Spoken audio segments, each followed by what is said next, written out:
بھائی میں اسلام آباد سے کال کر رہا ہوں، میرا ماشاء نام اللہ. ذیشان ہے۔ سوال ہے، قرآن سے معلوم ہوتا ہے کہ اللہ ہر دور میں امام بھیجتے ہیں، تو پھر 12 امام کے بعد فل سٹاپ کیوں ہے؟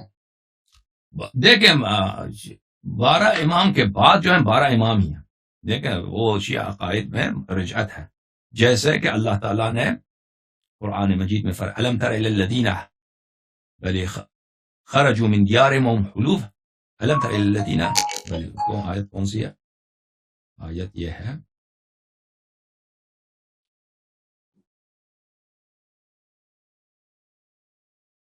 ألم تر إلى الذين خرجوا من ديارهم وغلوف حضر الموت فقال لهم الله موتوا ثم أحياهم. قرآن مجید میں سورہ مبارک ہے، کون سی ہے؟ سورہ بقرہ ہے. میں آیت آپ کو دکھاؤں.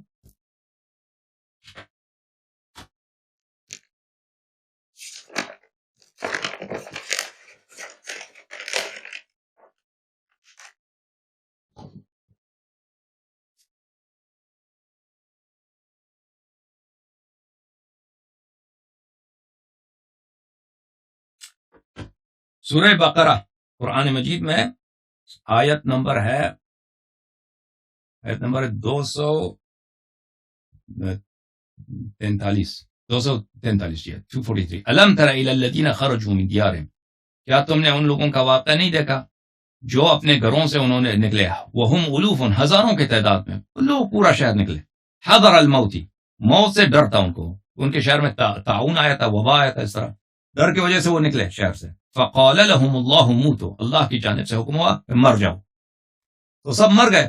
ثم احیاهم، پھر اللہ نے دوبارہ ان کو زندہ کیا. ان اللہ لذو فضل علی الناس ولکن اکثر الناس لا یشکرون. پھر وہ دوبارہ زندہ ہو گئے مرنے کے بعد، اور وہ دوبارہ دنیا میں رہے جب تک ان کو دوبارہ طبیعی موت ہوئی.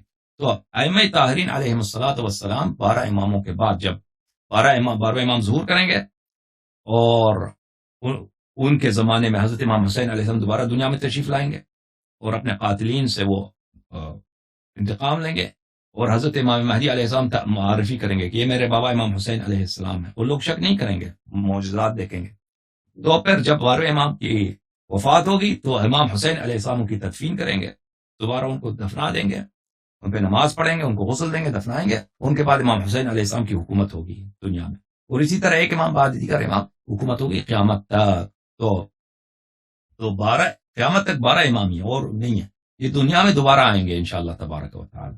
یہ رجعت کا عقیدہ ہے، اور اس کی دلائل ہمارے پاس قرآن سے اور سنت سے بہت زیادہ ہے. شیعوں میں اس کی اہل بیت علیہ السلام میں اس کی احادیث بہت زیادہ ہیں رجعت کے متعلق. اس کی تفصیل نہیں ہے کہ تفصیلی واقعات کیا ہوں گے، لیکن ثابت ہے کہ رجعت واقع ہوگا ائمہ اطہار علیہ السلام کی. جی سر مزید بولیں.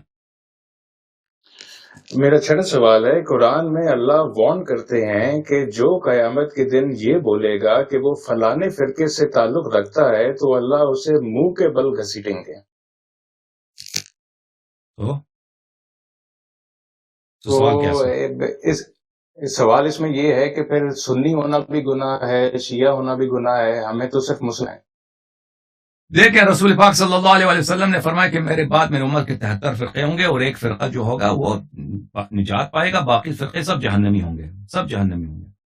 اور نجات والے فرقہ کون سا ہوگا؟ رسول اللہ صلی اللہ علیہ وسلم نے فرمایا کہ میرے بعد اگر تم میرے قرآن اور اہل بیت علیہ السلام کی اتباع کرو کبھی گمراہ نہ ہو جاؤ گے، کبھی گمراہ نہ ہو جاؤ.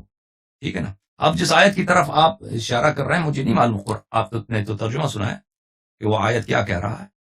جو لوگ باطل پہ ہوں گے وہ جہنم جائیں گے. جن لوگوں نے اللہ اور رسول صلی اللہ علیہ وسلم کی فرمائش کی اتباع کی ہے. رسول اللہ صلی اللہ علیہ وسلم نے فرمایا کہ میں قرآن کی اتباع کرو، میری سنت کی اتباع کرو، اور میرے اہل بیت علیہ السلام کی اتباع کرو.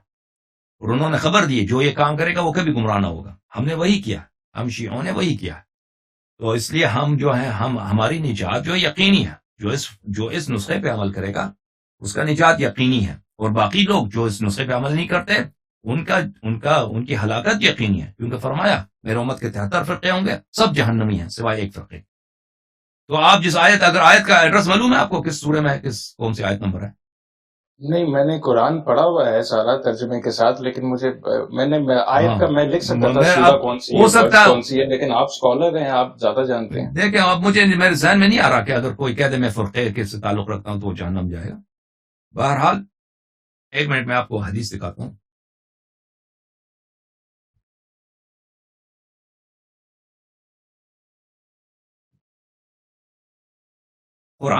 دیکھیں قرآنی آیات کے ترجمے مختلف ہوتے ہیں، یعنی ورڈنگ کا جو ہے انتخاب وہ مترجم کے ہاتھ میں ہوتا ہے. جی میں سمجھتا ہوں آپ کی بات. 7 حروف میں یہ نازل ہوا تھا، 6 حروف جلا دیے گئے، ایک حرف ہی رہ گیا. ابھی یہی حرف جو ہے نا، یہی جو حرف ہے اسی میں ترجمے مختلف ہوتے ہیں. وہ کس نے کس سے ترجمہ کیا، تو مجھے اس الفاظ سے وہ آیت یاد نہیں آ رہا کہ وہ کس سورے میں ہے، تاکہ میں اس کا وہ آیت کھول دوں کہ وہ آیت واقعا کیا کہہ رہا ہے. لیکن میں آپ کی خدمت میں عرض کرتا ہوں، میں دکھاتا ہوں آپ کو کچھ. یہ تفسیر در منثور ہے، ملاحظہ فرمائیے. تفسیر در منثور عبد الرحمن سیوطی صاحب کی کتاب ہے. یہ شیعہ عالم نہیں ہے، جزء ثامن شیعہ نہیں ہے، چاپ دار الفکر. یہاں پہ ملاحظہ فرمائیے سورہ بینہ میں ایک حدیث نہیں، کئی ایک حدیث ہے. سورہ مبارکہ بینہ، ان الذین آمنوا وعملوا الصالحات اولئک هم خیر البریہ.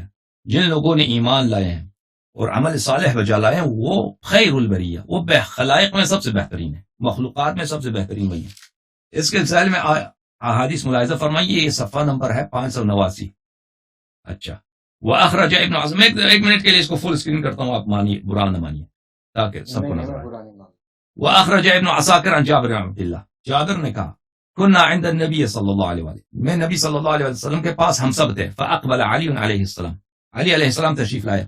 فقال النبی، نبی صلی اللہ علیہ وسلم نے فرمایا والذی نفسی بیدہ، اس اللہ کی قسم جس کے ہاتھ میں میری جان ہے، ان ھذا وشیعتہ لهم الفائزون یوم القیامہ. یہ کون؟ یعنی علی علیہ السلام اور اس کے شیعہ یہی کامیاب ہیں، سرخرو ہیں روز قیامت. ونزلت، یہ کہنا تھا پیغمبر صلی اللہ علیہ وسلم سے کہا کہ اللہ کی جانب سے آیت نازل ہوئی، ان الذین آمنوا وعملوا الصالحات اولئک هم خیر البریہ. فکان، تو جابر کہتے ہیں کہ اصحاب النبی اذا اقبل علی علیہ السلام قالوا جاء خیر البریہ. صحابہ جب علی علیہ السلام تشریف لاتے تھے تو وہ کہتے تھے کہ خیر البریہ تشریف لائیں. اچھا بھلے ابن عدی نے ابن عباس سے روایت کی ہے، جب یہ آیت نازل ہوئی ہے رسول اللہ صلی اللہ علیہ وآلہ وسلم نے فرمایا علی علیہ السلام سے، ہوا انت وشیعتک یوم القیامت راضین مرضین. یہ آپ اور آپ کی شیعہ ہیں روز قیامت جو اللہ سے راضی ہیں، اللہ ان سے راضی ہے. کون ہے وہ؟ ان الذین آمنوا وعملوا الصالحات اولئک هم خیر البریہ. ابن مردوی نے روایت کی علی علیہ السلام سے، قال لی رسول اللہ صلی اللہ علیہ وسلم، رسول اللہ صلی اللہ علیہ وسلم نے مجھ سے فرمایا کیا تو نے یہ آیت نہیں سنی ہے، ان الذین آمنوا وعملوا الصالحات اولئک هم خیر البریہ انت وشیعتک، آپ اور آپ کی شیعہ یہ ہیں خیر البریہ، آپ اور آپ کی شیعہ ہیں. وموعدی وموعدکم الحوض، اور میرا وعدہ اور آپ لوگوں کا وعدہ حوض کوثر ہے. اذ جئت الامم للحساب تدعون غرا محجلین، جب ساری امتیں حساب کتاب کے لیے آئیں گے تو آپ کو بلایا جائے گا، آپ اور آپ کی شیعوں کو، آپ کے چہرے نورانی ہوں گے. اچھا، یہ احادیث کہ خود رسول اللہ صلی اللہ علیہ وسلم نے ہمیں فرقہ کہا ہے، شیعہ کہا ہے، اہل بیت علیہ السلام کی شیعوں کو انہوں نے شیعہ کہا ہے اور فرمایا کہ اہل نجات صرف یہی ہے روز قیامت. اور یہ کوئی شیعہ کتاب نہیں ہے، یہ در منثور ہے عبد الرحمن سیوطی جو اکابر علماء میں سے، ان جیسا عالم کم ہے جماعت بلکہ پورے عالم اسلام میں، شیعہ میں، مخالفین میں اس طرح جامع عالم عبد الرحمن سیوطی جیسا عالم بہت کم گزرا یا نہیں گزرا ہے، کیونکہ ان کی تصانیف کتنی، اس کی تصانیف میں جامعیت ہے. جی سر مزید بولیں. میں نے سنا ہے کہ شیعہ فرقے میں بھی آگے 46 مزید فرقے ہیں.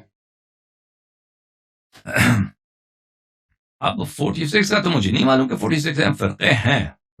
اب 46 تو کچھ مجھے زیادہ لگتا ہے، ہو سکتا ہے اگر سب چھوٹے موٹے سب گنا جائے تو ہو سکتا ہے 46 ہو. لیکن ہم جو ہیں، ہم دیکھیں